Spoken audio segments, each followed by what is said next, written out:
बॉलीवुड वालों, अगर ये वीडियो आप देख रहे हैं तो स्टॉप दिस नाउ इमीडिएटली। बोलने दे, तकलीफ हुआ है बेचारे को, बोल। और मेरे आम आदमियों, मेरे ऑडियंस, मैं आपको ये बता दूं कि बॉलीवुड हर साल और हर बार एक ही गलती करता है जिसके वजह से audience and movie lovers frustrate हो जाते हैं। आई एम श्योर ये गलतियां आप भी नोटिस किए होंगे, इसलिए वीडियो को एंड तक जरूर देखिएगा, क्योंकि आज बात करेंगे 5 ऐसे ही मिस्टेक्स के बारे में जो बॉलीवुड हर बार करता है and they need to stop this right now. Number 1, being repetitive. Bollywood हर बार एक रैट रेस में दौड़ने लगता है जहां एक ही जॉनर का मूवी सभी डायरेक्टर्स एक साथ काम करने लगते हैं और वो भी एक ही टाइम पे। नहीं समझ आया? अरे समझाता हूँ, रुकिए। 2002 के राज मूवी से पहले हॉरर मूवीज उतना फेमस नहीं था बॉलीवुड में, जहां मूवीज लाइक वीराना, गुमनाम और पुरानी हवेली जैसी मूवीज का ही नाम था। लेकिन 2002 में जब बिपाशा बासु स्टार राज ब्लॉकबस्टर हुआ तो ऐसा लगा कि सभी डायरेक्टर्स एक रैट रेस में लग गए हॉरर मूवीज बनाने के लिए।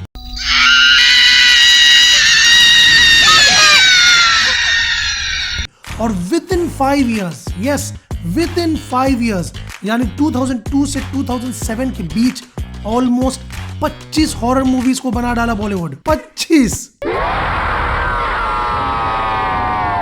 मूवीज लाइक भूत, डरना मना है, साया, कृष्णा कॉटेज एंड और भी सब लाइन से रिलीज होने लगा, जिससे हॉरर मूवी में ऑडियंस का इंटरेस्ट जाने लगा। फिर जब कॉमेडी का सिलसिला चालू हुआ तो भाई एक के बाद एक कॉमेडी मूवीज आने लगा जो इनिशियली अच्छा लगा, जैसे मूवीज लाइक गरम मसाला, भागम भाग, दे दनादन, गोलमाल 1। लेकिन इतना रेपिटेटिव होने के बाद मूवीज में ह्यूमर कम होने लग गया। और अब जब सिद्धार्थ आनंद अनाउंस किए कि Hrithik Roshan starrer fighter India का पहला एरियल एक्शन मूवी होगा, तो लो भाई, फिर सब डायरेक्टर्स लग गए रेस में एरियल एक्शन मूवीज बनाने के लिए।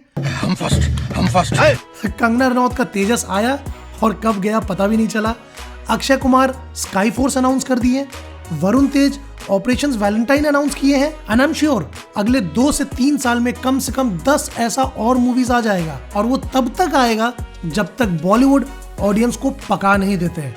And they need to stop this right now. Number 2, miscast. ये सबसे कॉमन गलती है जो बॉलीवुड करता है, और वो है गलत कास्टिंग। कभी नेपोटिज्म की वजह से, कभी फेवर की वजह से, कभी किसी को लॉन्च करने के चक्कर में, और कभी ऐसे ही टाइम पास के लिए। लेकिन कई बार बॉलीवुड अच्छे स्टोरीज में गलत कास्टिंग करके मूवी के एक्सपीरियंस को बर्बाद कर देता है। जैसे Imran Khan once upon a time in Mumbai Dobaara में क्या कर रहे थे, मुझे तो आज तक समझ में नहीं आया कि ये किसका आइडिया था। वहीं श्रद्धा कपूर हसीना प्रकार में क्यों थी, आई हैव नो आइडिया।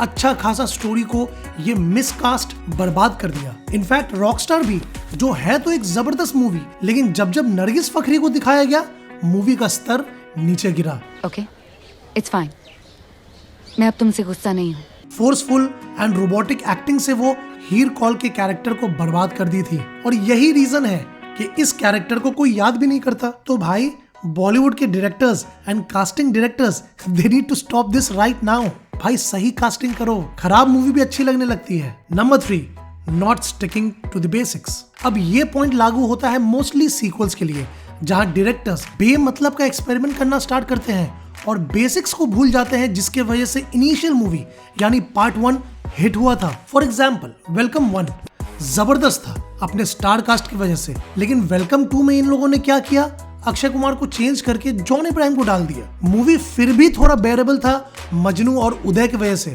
लेकिन भाई अब वेलकम 3 में तो ऐसा लगता है कि पूरा का पूरा बॉलीवुड को ले लिया गया है, लेकिन जो मेन लोग हैं ये दोनों ही नहीं है। तो भाई इन दोनों के बिना वेलकम ही नहीं होगा। तो ये इस मूवी को वेलकम 3 क्यों बोल रहे हैं, मुझे आज तक समझ में नहीं आया। सेम हाल गोलमाल फ्रेंचाइजी का भी है, सेम हाल रेस का। इनफैक्ट रेस को तो सल्लू भाई तक नहीं बचा पाए, इसलिए डायरेक्टर्स को अगर एक अच्छा सीक्वल बनाना है तो they need to stick to the basics. जैसे तन्नू मजवानू returns, same cast same feel, movie super hit. Hera Pheri and फिर Hera Pheri, same cast same feel, movie blockbuster. बस यही एक सिंपल फॉर्मूला है जिसको डायरेक्टर्स को अपनाना चाहिए। पब्लिक जिस चीज को एंजॉय किए, जिस चीज को अप्रिशिएट किए, उसको रहने दो and just stick to the basics. Number 4, unnecessary remakes भाई रीमेक्स। बॉलीवुड तो पीएचडी कर चुका है इसमें। तमिल मूवी का रीमेक, तेलुगु का रीमेक, हॉलीवुड का रीमेक, यहाँ तक कि स्पेनिश का रीमेक, जर्मन का रीमेक। बॉलीवुड इतना रीमेक्स बना चुका है कि ऐसा लगता है कि ओरिजिनलिटी खत्म ही हो चुका है। जहाँ कुछ रीमेक्स एक्चुअली अच्छा होता है, जैसे गजनी जो मोमेंटो का रीमेक था, दृश्यम जो साउथ का रीमेक था, वांटेड जो साउथ का ही रीमेक था। ये सब अच्छे रीमेक्स का लिस्ट है, लेकिन अच्छे रीमेक्स का लिस्ट बहुत कम है और खराब रीमेक्स का लिस्ट अगर गिनाने जाऊंगा तो ये वीडियो 1 घंटा का हो जाएगा या फिर उससे ज्यादा का भी। एक्चुअली रीमेक्स एक शॉर्टकट है प्रोड्यूसर्स के लिए पैसा कमाने का। वो सोचते हैं कि भाई कोई भी ब्लॉकबस्टर मूवी को उठाओ और उसका रीमेक बनाओ तो भाई वो भी ब्लॉकबस्टर हो जाएगा और ये लोग पैसा भी कमा लेंगे। लेकिन ऐसा हर बार नहीं होता है और इस शॉर्टकट के चक्कर में बेचारे हम जैसे ऑडियंस को एक के बाद एक फ्लॉप मूवीज को देखना पड़ता है, फ्लॉप मूवीज को झेलना पड़ता है। इसलिए unnecessary remakes should stop right now. Number 5 पे है मिसफिट या फिर अननेसेसरी सॉन्ग्स। बॉलीवुड का ऑब्सेशन सॉन्ग से कभी खत्म नहीं होने वाला है and actually it's not a bad thing, we all love songs. लेकिन प्रॉब्लम वहां पे आता है जब डायरेक्टर्स बेमतलब का गाना घुसेड़ देते हैं मूवी में। मान लो आप एक जबरदस्त सस्पेंस थ्रिलर देख रहे हो और पूरी तरह फोकस्ड हो और अपने दिमाग में खुद मिस्ट्री को क्रैक करने में लगे हुए हैं, लेकिन अचानक एक रोमांटिक सॉन्ग आ जाता है तो आपका दिमाग जलेगा ना? ऑफ कोर्स जलेगा यार। और बॉलीवुड अक्सर ऐसा करता है, थ्रिलर मूवी में सॉन्ग्स का जरूरत नहीं है लेकिन फिर भी बॉलीवुड सॉन्ग्स को डाल देता है। हॉरर में भी जरूरत नहीं है फिर भी घुसाया जाता है सॉन्ग्स को जबरदस्ती।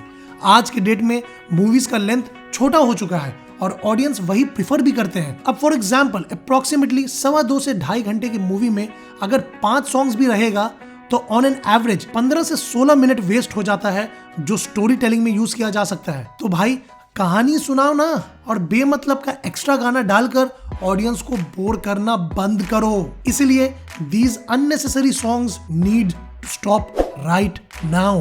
एंड यू गाइस, मेरे audience, don't stop subscribing me, क्योंकि आप मुझे सब्सक्राइब कीजिए please.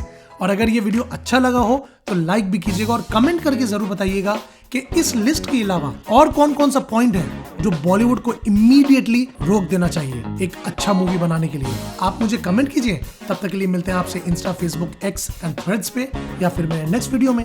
Thank you guys for watching.